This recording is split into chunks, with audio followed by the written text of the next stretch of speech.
அனைவருக்கும் வணக்கம். இன்னைக்கான ஜோதிட பதிவில் ஏப்ரல் மாதம் 30ஆம் தேதிக்குள்ள நவக்கிரகங்களில் ஏற்படக்கூடிய மாற்றத்தின் காரணமாக சிம்ம ராசியில் பிறந்தவங்களுக்கு எப்படிப்பட்ட பலன்கள் கிடைக்கப்பெற போகிறது அப்படிங்கிறத தெரிஞ்சுக்க போகிறோம். இந்த பலன்கள் சிவன்மலை ஆண்டவன் உத்தரவுப்படி நிகழக்கூடிய வகையில் அமையப்பெறுகிறது அப்படின்னு கூட சொல்லலாம்.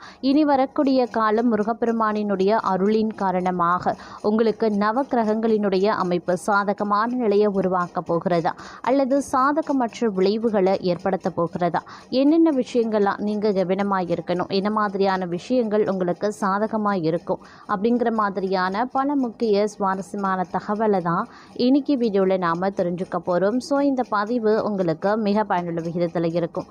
வீடியோவை ஸ்கிப் பண்ணாமல் கடைசி வரைக்கும் பாருங்கள். வீடியோக்குள்ளே போகிறதுக்கு முன்னாடி இதுவரைக்கும் நீங்கள் நம்ம சேனலை சப்ஸ்கிரைப் பண்ணல அப்படின்னா உடனே சப்ஸ்கிரைப் பண்ணிக்கோங்க. அப்படியே பக்கத்தில் இருக்கக்கூடிய நோட்டிஃபிகேஷனுக்கான பெல் பட்டனையும் ப்ரெஸ் பண்ணிக்கோங்க. சரி நேர்களே, வாங்க வீடியோக்குள்ளே போகலாம். சிம்மராசி அன்பர்களே, இந்த காலகட்டம் பெரும்பாலும் உங்களுக்கு பல வகைகளில் நன்மைகளையும் சில விஷயங்களில் ஏற்ற தாழ்வுகளையும் பல விஷயங்களில் கலவையான நிலைகளையும் உருவாக்கக்கூடிய வகையில் அமையப்பெறுகிறது அப்படின்னு நான் சொல்லணும்.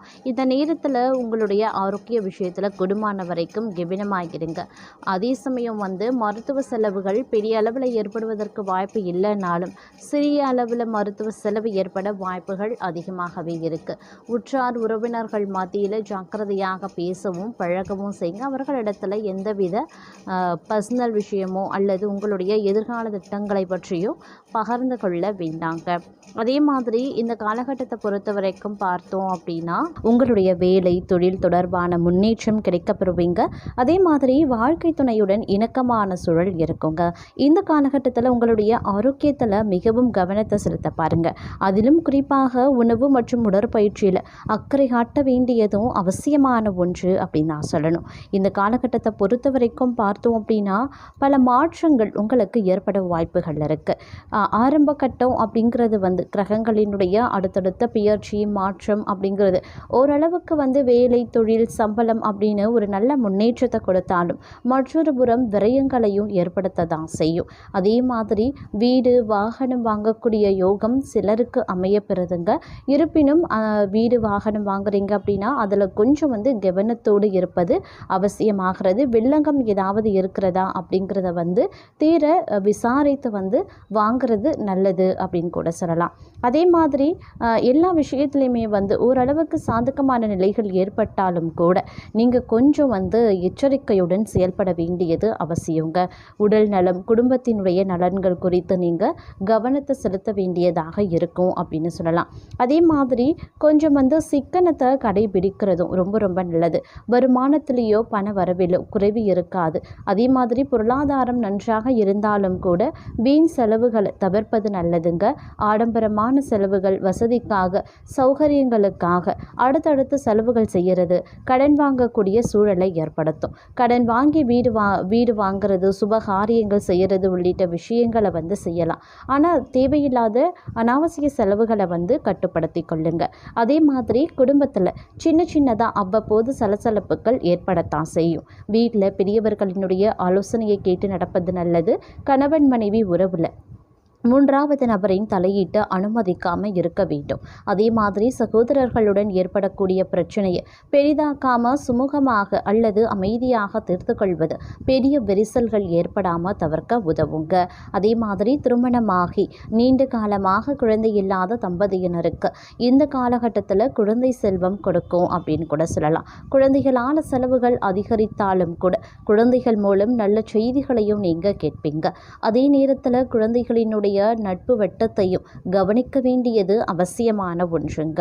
இந்த காலகட்டத்தில் செல்வாக்கு மிக்க நபர்களினுடைய அறிமுகம் தங்களுக்கு கிடைக்கப்பெறலாம். இதன் மூலமாக பார்த்தீங்கன்னா தொழில் அப்படி இல்லைனா வியாபாரத்தில் நல்ல ஆதாயம் பெறுவதற்கும் வாய்ப்பு இருக்குங்க. வேலை இல்லாதவர்களுக்கும் முயற்சி பண்ணிங்க அப்படின்னா கண்டிப்பாக நல்ல வேலை கிடைக்குங்க. வெளிநாட்டு வேலைக்கு முயற்சி செய்பவர்களுக்கு பெரிய அளவு சிக்கல்கள் இல்லாமல் வேலை கிடைக்க சாத்தியமும் இருக்குது. அதே மாதிரி பணவரவு ஓரளவுக்கு நன்றாகவே இருக்கும். வியாபாரம் செய்கிறவங்களுக்கு, தொழில் வளர்ச்சி நோக்கி செயல்படுபவர்களுக்கு இந்த காலம் அப்படிங்கிறது ஒரு புதுவிதமான நற்பலன்களை வந்து கொடுக்கும் அப்படின்னு சொல்லலாம். இருப்பினும் அலைச்சல் குறைந்து ஆதாயம் அதிகரிக்கவும் செய்யுங்க. வருமானம் அதிகரிக்கும் போது செலவுகளும் கூடும் அப்படிங்கிறதையும் நீங்கள் கொஞ்சம் கவனத்தில் கொள்ள வேண்டிய விஷயம். அதே மாதிரி இந்த காலகட்டத்தை பொறுத்த வரைக்கும் புதிய நபர்களுடன் பழகுறீங்க அப்படின்னா கொஞ்சம் வந்து அவங்க கிட்ட எச்சரிக்கையாக இருக்க பாருங்க. யார் சொல்வதையும் உடனடியாக நம்பிவிடக்கூடாது. அதிலும் பார்த்தோன்னா வியாபாரம் செய்பவர்களுக்கு இந்த ஆண்டு முழுவதும் பார்த்தீங்க அப்படின்னா ஓரளவுக்கு வந்து லாபம் கிடைக்கும் அப்படின்னாலும் அதிகப்படியான வருமானத்தை வந்து வீணாக செலவிடுறதில்ல வந்து நீங்கள் கொஞ்சம் கவனமாக இருக்க பாருங்க. ஏன்னா வருமானம் அதிகரிக்கும், பணவரவு அதிகரிக்கும் அப்படிங்கிறதுனால செலவுகள் செய்யறதுக்கு நீங்கள் தயங்க மாட்டீங்க. அதனால் வந்து செலவுகள் விஷயத்தில் கொஞ்சம் கட்டுப்பாடோடு இருந்தீங்கன்னா தேவையில்லாத பண விரயங்களை தவிர்க்க முடியும். அதே மாதிரி கடன் வாங்கக்கூடிய சூழ்நிலையையும் தவிர்க்க முடியும். அதனால் கொஞ்சம் செலவுகள் விஷயத்துலையும் அதீத கவனத்தை செலுத்த வேண்டியது முக்கியமான ஒன்று அப்படின்னு நான் சொல்லணும். அதே மாதிரி வந்து பிள்ளைகள் விஷயத்தில் வந்து கனிவாக இருக்கிறதோடு மட்டும் இல்லாமல் கண்டிப்பாகவும் இருக்க வேண்டியது அவசியம். இந்த காலகட்டத்தில் நிறைய போராட்டங்களை சந்திக்க வேண்டியதாகவும் இருக்கும். அப்படிங்கிறதுனால எதற்கும் தயாராக இருப்பது அவசியமான ஒன்று. அதே மாதிரி தாயின் உடல் ஆரோக்கியத்திலையும் கவனத்தை செலுத்துங்க. பெற்றோர் உடல்நலம் தொடர்பாக கவலையும் உருவாகலாம். உங்களுக்கு மன ரீதியான பிரச்சனைகளை அதிகமாக எதிர்கொள்ள வேண்டியதாகவும் இருக்கலாம். ஆரோக்கியம் தொடர்பாக செலவுகள் அதிகரிக்கும். அதே சமயம் உங்களின் வண்டி வாகன செலவும் மற்றொரு புறம் அதிகரிக்கும். திருமண வாழ்க்கையில் குடும்பத்தில் செலவுகள் உங்களின் சௌகரியங்களை அதிகரிப்பது தொடர்பாக செலவுகள் செய்யவும் வாய்ப்புகள் இருக்கிறது. இதனால் அசௌகரியமும் உங்களுக்கு உருவாகும்.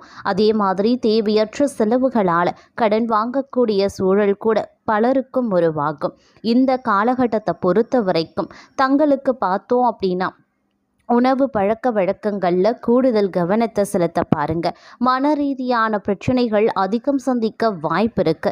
அதே மாதிரி தேவையற்ற நிதி இழப்பு உங்கள் வருத்தத்தை மேலும் அதிகரிக்க செய்யலாம். இந்த நேரத்தில் உங்களுடைய பேச்சு செயலில் ரொம்ப நிதானமும் பொறுமையும் கடைபிடிப்பது அவசியங்க. அதே சமயம் முதலீடுகள் விஷயத்திலையும் அதீத கவனத்தோடு இருப்பது முக்கியமான ஒன்று அப்படின்னு நான் சொல்லணும். மொத்தத்தில் இந்த காலகட்டம் அப்படிங்கிறது உங்களுக்கு பல்வேறு வகைகளில் பார்த்தோம் அப்படின்னா தேவையற்ற பிரச்சனைகளை எதிர்கொள்ள வேண்டிய சூழலை உருவாக்கும். அப்படிங்கிறதுனால கொஞ்சம் நிதானத்தோடு செயல்பட வேண்டிய ஒரு காலகட்டமாகவே இருக்கப்பெறுகிறது அப்படின்னு நான் சொல்லணும். அதே சமயம் இந்த காலகட்டம் அப்படிங்கிறது வந்து ஆரோக்கிய விஷயத்திலையும் அதீத கவனத்தோடு இருப்பது முக்கியமான ஒன்றுங்க. இந்த நேரத்தை பொறுத்த வரைக்கும் பார்த்தோம் அப்படின்னா மாணவர்களை பொறுத்த வரைக்கும் தேர்வில் வந்து தேர்ச்சி அடையக்கூடிய ஒரு காலகட்டமாக இருக்க பெற்றாலும் கூட அதனால் பார்க்கும் பொழுது சில கடினமான நீங்கள் உழைப்பு தர வேண்டியதாக இருக்குங்க. அதே மாதிரி பரவலாக தேர்வு நடைபெறக்கூடிய ஒரு காலகட்டம் அப்படிங்கிறதுனால இந்த காலகட்டத்தில் நீங்கள் கொஞ்சம் இரவு பகல் பாராமல் கடினமாக படித்து தேர்ச்சி பெற வேண்டியதாகவும் இருக்கப்பெறும் அப்படின்னு கூட சொல்லலாம். அது மட்டும் இல்லாமல் இதுவரைக்கும் சம்பாதித்த சம்பாத்தியம், அதற்கான வருமான வரிகள், செலவுகள், சேமிப்பு அப்படின்னு கணக்கு பார்க்கக்கூடிய ஒரு காலகட்டமாக இந்த காலம் அமைய பெறப்போகிறது. மற்றொரு புறம் பார்த்தோம் அப்படின்னா இந்த காலகட்டத்தில் தங்களுடைய வாழ்க்கையில் பார்த்தோம் அப்படின்னா சில சுப நிகழ்வுகள் நடைபெறவும் வாய்ப்புகள் இருக்குது. ஒரு சிலருக்கு திடீர் வெளியூர் பயணங்களும் உண்டாகலாம். பிள்ளைகள் போக வேண்டும் அப்படின்னு நினச்ச இடங்களுக்கு சென்று வருவாங்க. அதே மாதிரி பணவரவு, செல்வாக்கு இந்த ரெண்டு விஷயத்துலையுமே கொஞ்சம் கூடுமான வரைக்கும் அதீத கவனத்தோடும் எச்சரிக்கை உணர்வோடும் நடந்து கொள்ளுங்க. அதே மாதிரி பிள்ளைகள் விஷயங்களில் கோபதாபம் இல்லாமல் நடந்து கொள்வது ரொம்ப நல்லது அப்படின்னு கூட சொல்லலாம். பிள்ளைகளிடம் மனம் விட்டு பேச வேண்டும். பிள்ளைகளுக்கு தேவையான விஷயங்களை செய்து கொடுப்பது ரொம்ப நல்லது. எதிரிகள் விஷயத்தில் இருந்து வந்த பதட்டங்கள் அப்படிங்கிறது ஓரளவுக்கு குறைய ஆரம்பிக்க வாய்ப்புகளும் இருக்குங்க. அதே மாதிரி வழக்கு சம்பந்தப்பட்ட விஷயங்களில் ஜெயிக்கக்கூடிய யோகம் சற்று குறைவாகத்தான் இருக்கும். மற்றொரு புறம் ஒரு சில விஷயங்களில் அதிர்ஷ்டம் ஏற்பட்டாலும் அதனுடைய தாக்கம் அப்படிங்கிறது சற்று குறைவாகவே இருக்கும் அப்படின்னு சொல்லலாம். ஏன்னா இந்த காலகட்டம் அப்படிங்கிறது கிரகங்களினுடைய அமைப்பு உங்களுக்கு பெரும்பாலும் சாதகமற்ற நிலையை உருவாக்கும். அப்படிங்கிறதுனால அதிர்ஷ்டம் உங்களுக்கு கை கொடுத்தாலும் அதில் உங்களுக்கு ஓரளவுக்கு மட்டுமே பலன் தரக்கூடிய வகையில் இருக்கப்பெறுகிறது. அதனால் எந்த ஒரு காரியமாக செயலாக இருந்தாலும் நிதானமும் பொறுமையும் ரொம்ப ரொம்ப முக்கியமான ஒன்று. தேக ஆரோக்கியத்தில் முதுகு தொடர்பான பிரச்சனைகள், ஜலதோஷ பிரச்சனைகள் ஏற்படலாம். உள்ளூர் வெளியூர் தொலைதூர பயணங்கள், குடும்பத்தில் நல்ல காரியங்கள், அனுகூலங்கள், சுபவிரய பிராப்தம், வீடு கட்டுறது போன்றவற்றை இந்த காலகட்டத்தில் கொஞ்சம் யோசித்து செய்வது ரொம்ப ரொம்ப நல்லதுங்க.